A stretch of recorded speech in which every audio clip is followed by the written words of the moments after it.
It's the opening day of ICT4Ag. Dignitaries and delegates' speeches, the resolve to make a difference.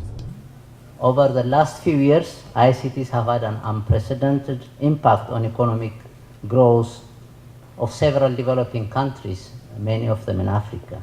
Agriculture remains and will remain for some time the biggest employer, the biggest contributor to GDP. So it is by applying ICT advances and applications to this sector that we really can unleash the potential. It's demonstrated there. In Rwanda, in the last 6 years alone, we moved from 5% population having telephones to 65% of the population having telephones today.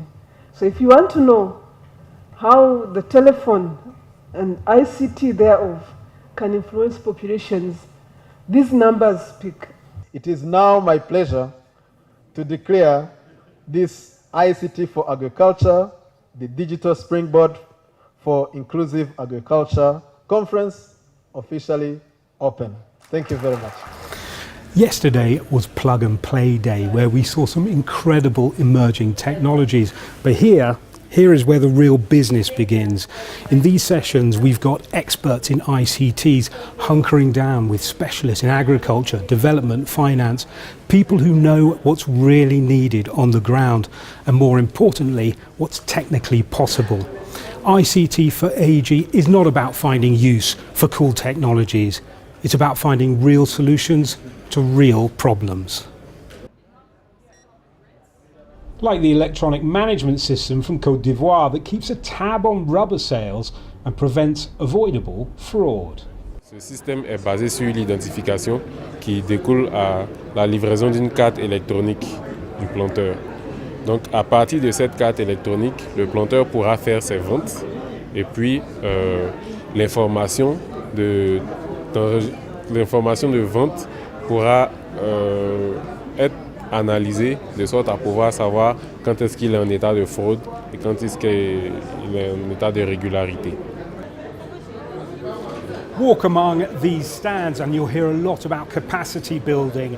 That's giving people the education so they can use the technology that could improve their lives.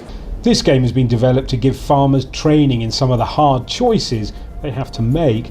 Better to run through things in a fun simulation than find it's game over in real life. When people are given a general idea of farming, they just know that you plant something, you let it grow, and then you harvest it.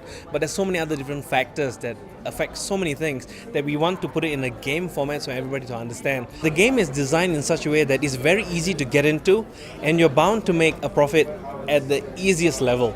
But if you choose to play the realistic model where you're only given a fraction of the credit and your costs are doubled, your revenue is halved, it will be very tough.